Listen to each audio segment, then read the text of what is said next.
If you're watching this video, then you pretty much understand that architecture is a form of artwork. And here we are looking at a really nice architecture building. It's a car lot. It's a car dealership. This building was originally made for the Hummer. So I'll give you a little bit of history about this building. The General Motors architects, they wanted to make the dealership have a military feel to it because the Hummer has a military background. They they contracted out Steelmaster to make the roof. A company called Steelmaster makes steel roofs like this, and it's a lot like the Quonset huts that the military uses. And it don't, it has that Army Quonset hut feel to it. So that's what was all about this building.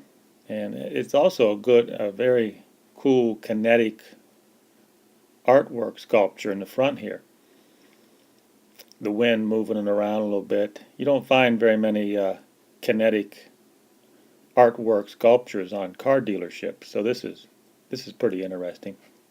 But back to the building. Yeah, apparently I think Hummer was sold to a Chinese company.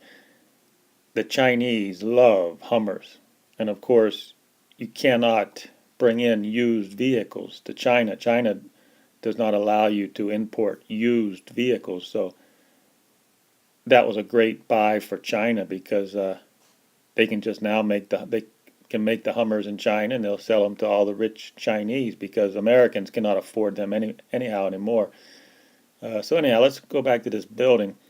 The architects who worked for General Motors wanted to give the building a military feel to it, but as you can see, they also incorporated modern design there. So it's sort of a modern design with the glass and the Quonset hut metal roofing.